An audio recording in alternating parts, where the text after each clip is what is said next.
இப்ப சிஎஸ்கேவோட 11ன்னு பார்த்தோம்னா, 43.4 கோடி இருக்கு. எப்படி போலான்னா, Ruturaj Gaikwad, Sanju Samson, Ayush Mhatre, Dewald Brevis, Shivam Dube, Jason Holder, MS. Dhoni, Anshul Kamboj, Ravi Bishnoi, Khaleel Ahmed, Noor Ahmad, impact sub, conditions பேஸ்டா போலாம். இப்ப எனக்கு பொறுத்தவரைக்கும் சென்னையில 12 over spin is required. 2 offensive bowler Ravi Bishnoi, Noor Ahmad.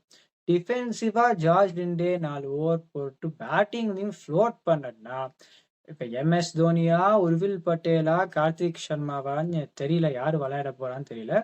அந்த கேஸ்ல if you don't want Dhoni to bat at number 7, you'd rather at number 8 na George Linde can be a floater. வெளியில போனா ஒரு சீமரன் வாங்கணும்னு பார்த்தானா, இப்ப நேத்தன் எல்லிஸ் இருக்கார். நேத்தன் எல்லிஸ் ஒரு டிஃபென்சிவ் பவுலர். டிஃபென்சிவ் பவுலருக்கு டிஃபென்சிவ் பவுலரா பேக்கப் வாங்கி எனக்கு பொறுத்தவரைக்கும் பிரயோஜனமே கிடையாது. ஸோ ஆடம் மில்ன வாங்கினா, because already you got Anshul Kamboj and Khaleel Ahmed to bowl the initial overs. Adam மில்னையும் வாங்கினா, இப்ப they can also look to bench Jason Holder at times for George Linde. அப்படி பண்ணானா, இப்ப ஒரு ஒஃபென்சிவ் ஃபாஸ்ட் பவுலரும் கிடைச்சிடும், ஒரு கேப்பபிள் பேட்ஸ்மேனும் கிடைச்சிடும். தோனியை விளையாட போறலான்னு எனக்கு தெரியல. ஸோ தோனியோ, உர்வில் பட்டேலோ, கார்த்திக் சர்மாவோ விளையாடினானா, then they got other options. ஒரு பிரசாந்த் வீர் மாதிரியும் வாங்கலாம். So that's what they should do.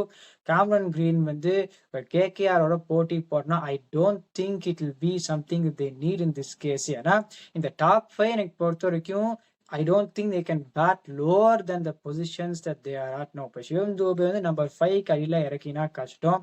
Jason holder சிபிஎல்ல வந்து கடைசியிலும் இறங்கிட்டு இருக்கு. ஸோ இந்த மாதிரி ஒரு காம்பினேஷனுக்கு போனா I think CSK will do it.